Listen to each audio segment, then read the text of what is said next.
Welcome into No Pun Intended, presented by Club Fantasy. I'm your host, Joe Zollo. It is our second episode of the A Look Inside series. This time, the second worst team professional football had to offer last year. You wouldn't know it, though, because they had the same record. The Cleveland Browns, the 3-14 Cleveland Browns, the enigma that is the Cleveland Browns. What do we know about it? I don't know, probably about the same as you, but we're going to figure it out here together, because this crap pile of an NFL franchise has been one that has puzzled all minds since the 90s at this point, probably since their inception, since Jim Brown left. Let's get into it.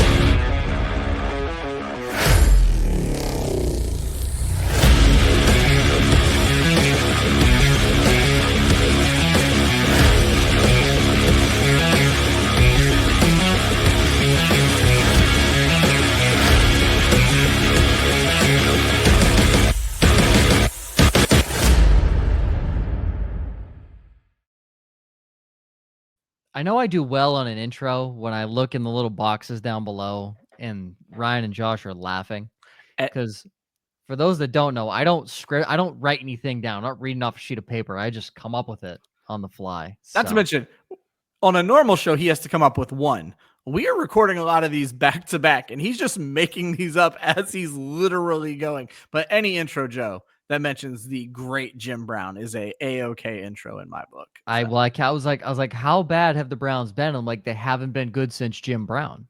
They really haven't. Right? I mean, realistically. Not good. The Bernie Kosar years there in the early I was going to say, 90s, I think they had a couple good ones with Bernie. So I wasn't wrong in saying the 90s, but then I was also not wrong in going back to Jim Brown. Since they got brought back after Modell moved them to Baltimore, they've been awful. They've had a couple like surprise seasons here and there, but off topic, but not. Jim Brown, the greatest football player to ever live. Yeah. Football player. And one of the best. That argument. And one of the best lacrosse players to ever live. I sure didn't know that information. Yeah. The greatest NFL player, like Tom Brady, Jerry Rice, sure, we put them in the conversation. The greatest football player, just go watch Jim Brown. Yep. He was Derrick Henry before Derrick Henry 100%. And did a lot more than Derrick Henry. Yeah. So, and he did it in an era where they knew you were running the football. Yep. There wasn't, I have Lamar. It's going to be a little sneaky sneak. No, it was, we have Jim Brown and you can't stop me. Jim Brown said he used to get up slow from every tackle so that his opponent never knew if they hurt him.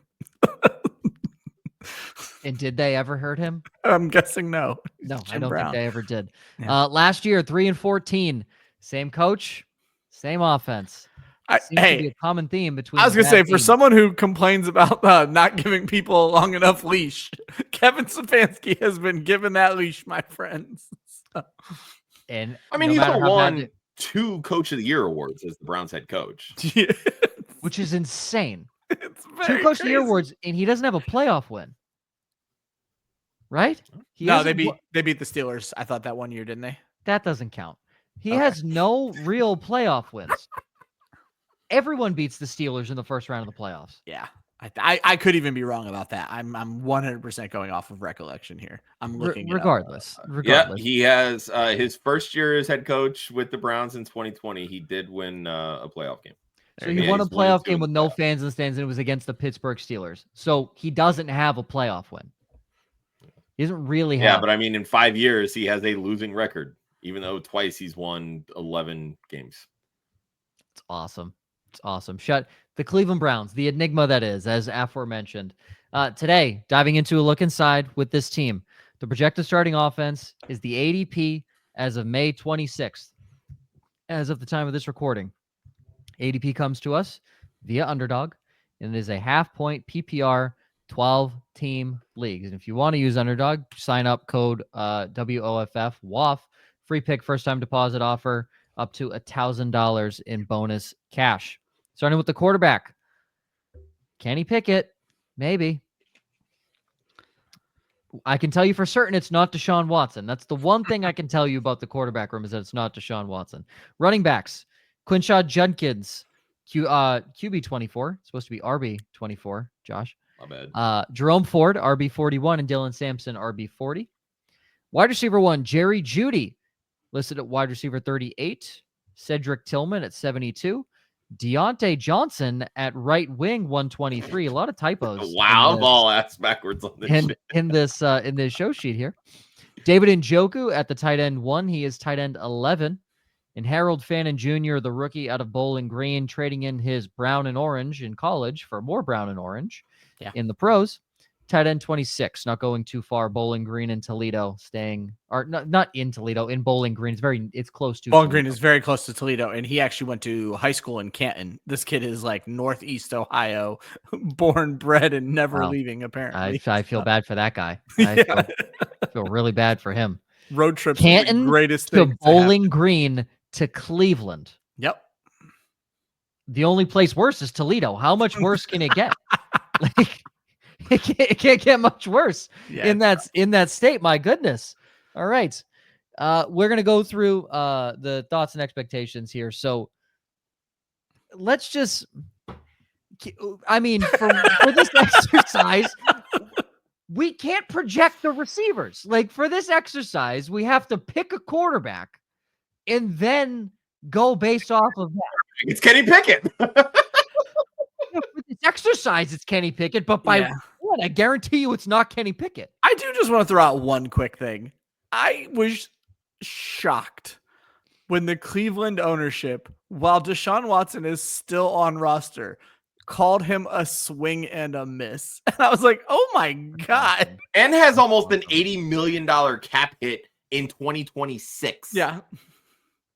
Well, if they cut him, it's $170 million cap hit. So what are you gonna do? I just I've been following the NFL since the early 90s. I do not recall an owner calling an active player a swing and a miss. The owner is still Jimmy Haslam, right? I'm not. It is. Okay. Yeah, him and his wife. Yeah. Do you think he gives a flying fuck at this point? Interestingly enough, Desmond Howard just bought into the team.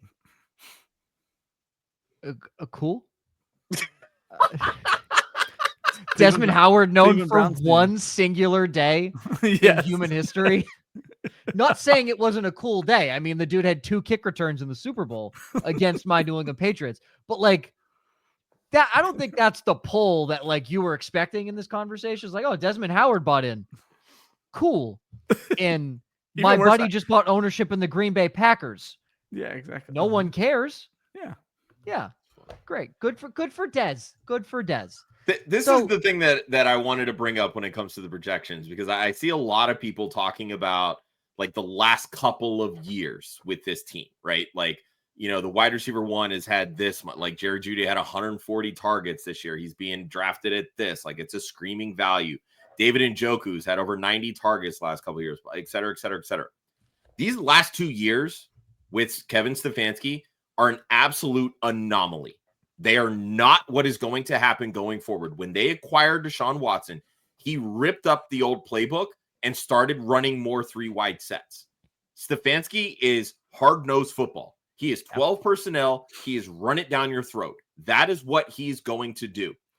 In those 6 seasons that he has been the 5 seasons, you got it. That he's been calling the plays.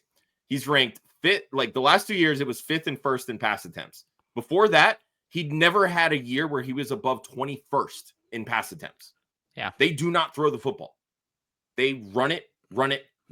So if you have them higher than like 25th in the league in pass attempts when you do projections, you're doing it wrong. I can tell you that 100%.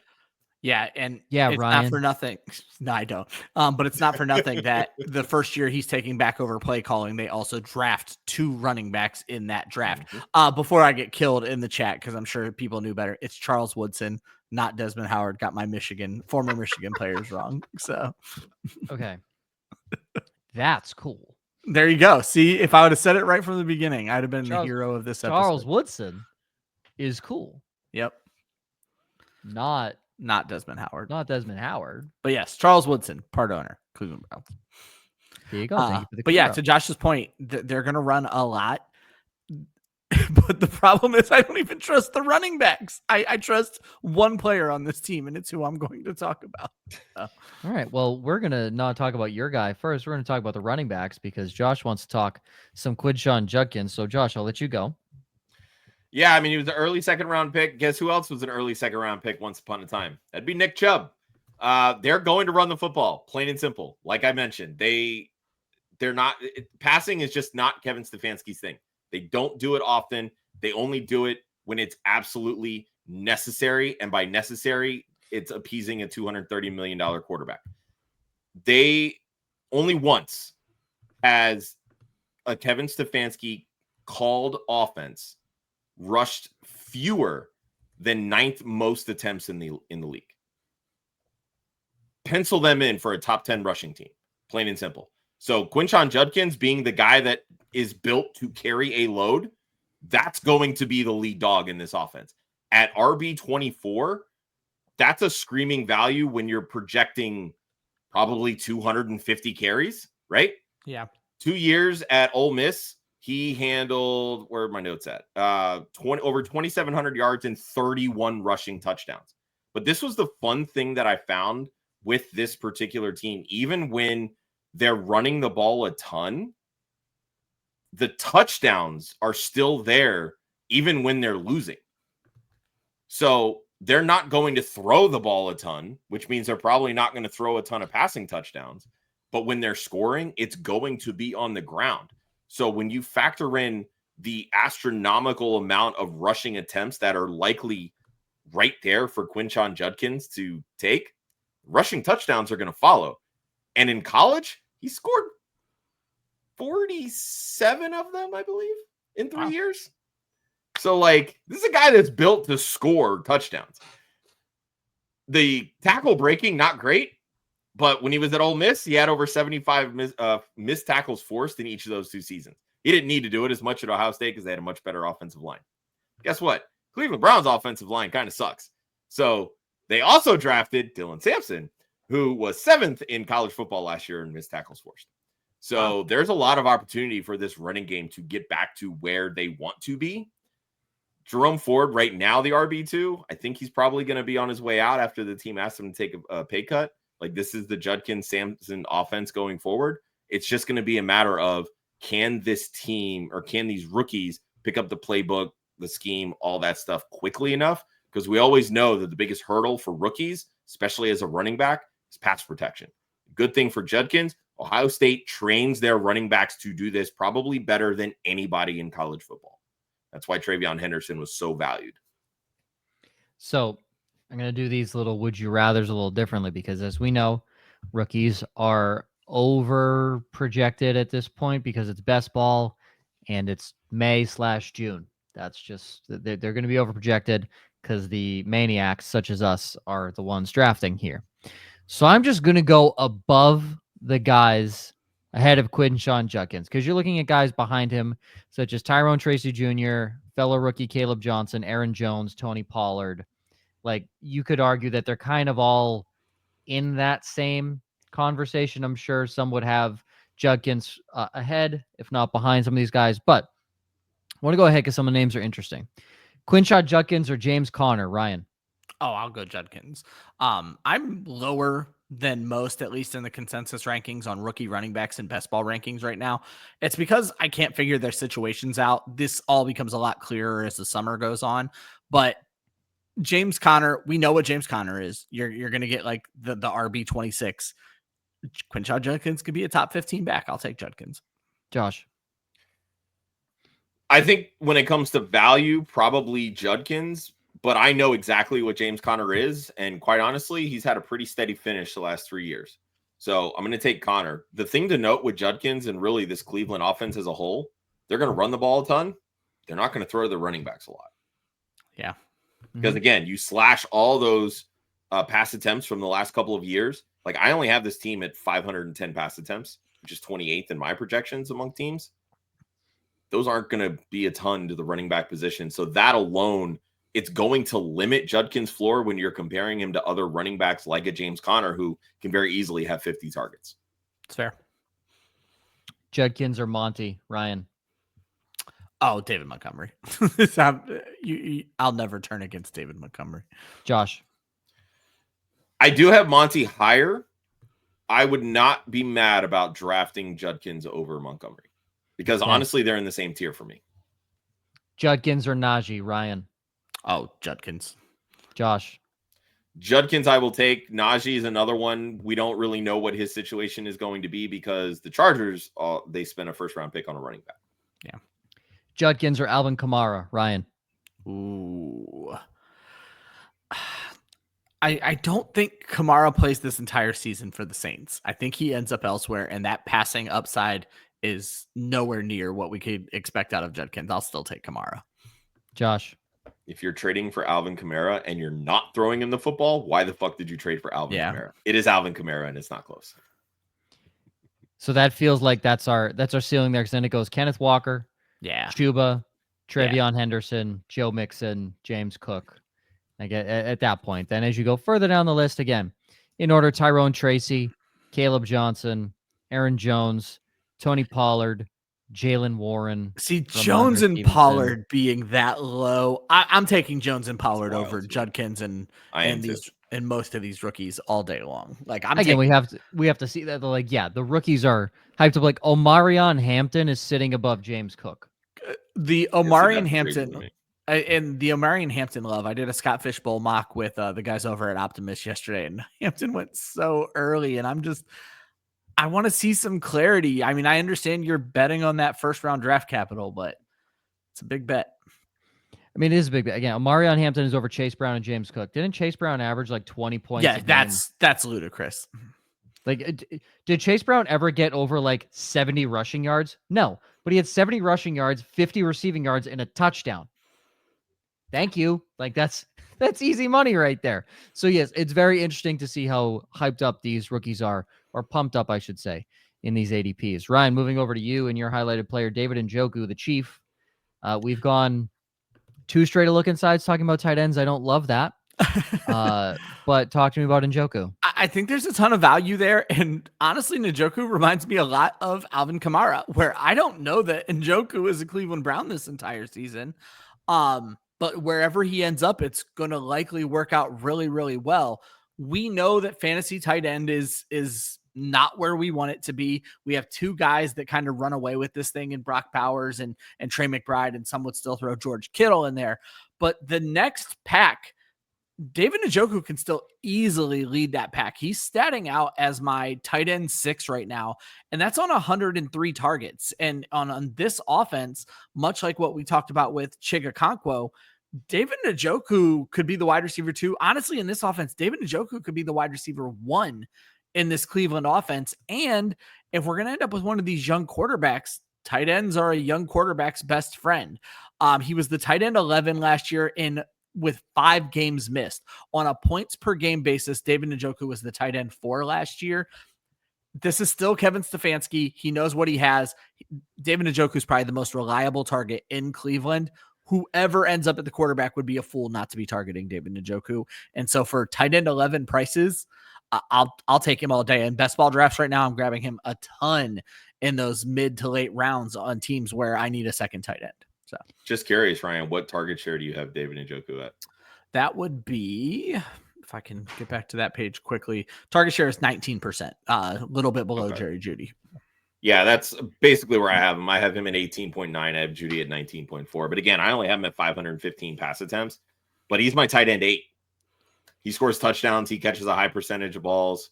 He's always over 10 yards per reception. He's about as steady as they come at the tight end position. And at tight end 11 prices, like I'll take a top 8 tight end all day. Yeah. So I will quickly go through the top 12 at tight ends here, just so you can see where Njoku is listed amongst these guys, because I am laughing at the top 12 tight ends here in terms of ADP. Brock Bowers at 1. Yep. Trey McBride at 2. Yep. George Kittle at 3. Yep. Sam Laporta at 4. What? He's my tight end 5. TJ Hawkinson at 5. Okay. Jonnu Smith at 6. Sure. I'm not mad about it. Yeah. Tyler Warren at 7. What? Oh, you mean like 7 catches all year? Or like brain. That's the dynasty brain, folks. The dynasty brain right now. Holy hell. Tyler Warren at 7. Mark Andrews at 8. Travis Kelce at 9. Andrews has been so in practice, you're not seeing Kelce that close to Andrews. Andrews has been a steal in the best ball drafts I've been in. So as it is. Evan Ingram at 10, David Njoku at 11, Colston Loveland at 12. Man, they love these rookies. Shout out to Jonnu Smith. Talk about a career resurgence. Feels like he's primed to disappoint this year. I remember when I had Jonnu Smith on the trade block 3 years ago in Dynasty Fantasy Football, and nobody wanted him. Laughed at. Yeah, and I got laughed at. Look at me now. Still with nothing from bottom of the league, and he cut Jonnu Smith. Look at me now, bitches. Okay, training camp battles. The running backs, we all believe that Quinshon Judkins takes the starting role, and Jerome Ford takes a heavy step back with a dose of Dylan Sampson in there. But we all agree on that. But that is a training camp battle to watch. The big one, of course, lies within the quarterbacks. Kenny Pickett, Joe Flacco, Dylan Gabriel, Shedeur Sanders. In terms of ADP, Shedeur Sanders is the highest drafted at quarterback 29. Joe Flacco is second at quarterback 35. And both Kenny Pickett and Dylan Gabriel currently undrafted. I did just see a TikTok of Dylan Gabriel, and I believe his wife, who just bought a house in Cleveland.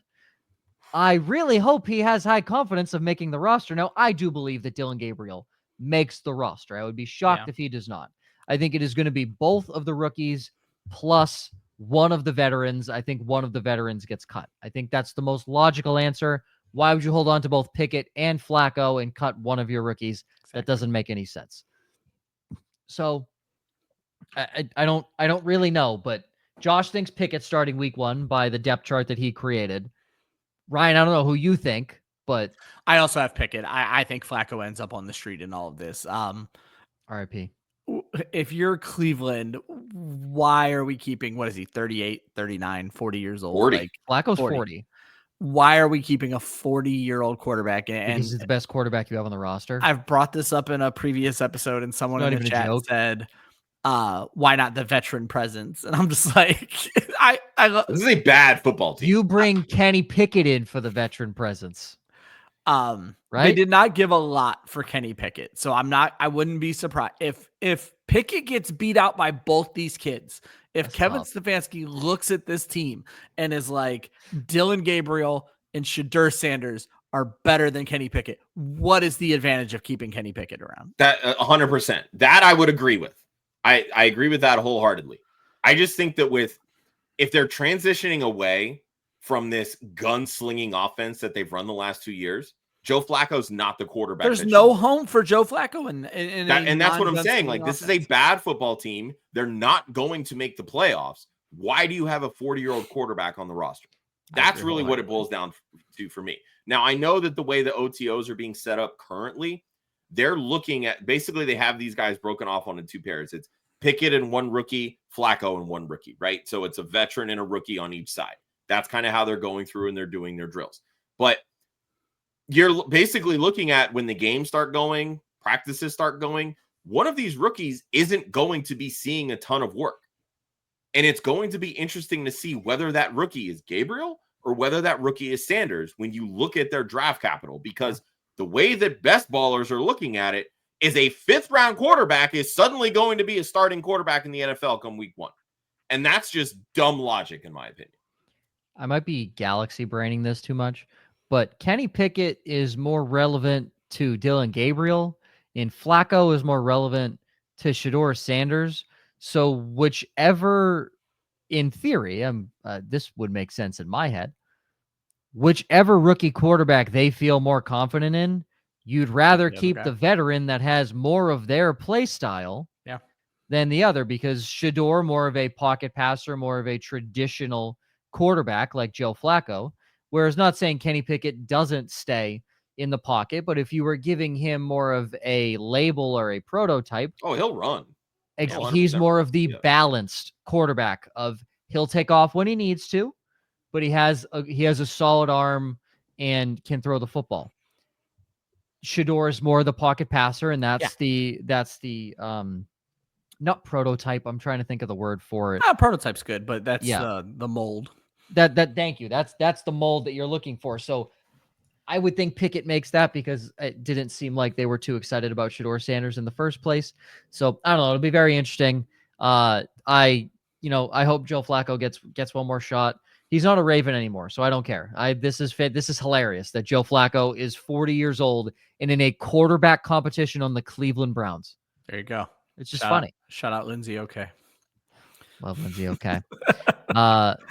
Best bets for this season. Top 3, top 2, and then my little one that I just throw in at the end. Josh, as previously mentioned in a look inside video that we just recorded, Shedeur Sanders plus 2,000 to win Offensive Rookie of the Year. I did previously state that you love throwing away money, and The simple answer I want here, to apologize. You love burning money. the simple answer here is, as I talked about in our Titans video, quarterbacks are typically going to be the front runners for any type of these awards, right? Whether it's Offensive Rookie of the Year, MVPs, whatever it may be. The odds that a 5th round quarterback is not only going to win the starting job, let alone win an award like Offensive Rookie of the Year, yes, stupid high, great, whatever. But when you look at the quarterbacks on this roster, there's not a monumental hill for Shedeur Sanders to climb here. Question. And because there's no settled quarterback position, there's no quote good bets that you can get on Cleveland. So question, what are his odds for comeback player of the year for the adversity he's had to face? So in this, Joe and I actually talked about this on the show a couple of weeks ago. I'm not against this bet in theory. I'm against these odds.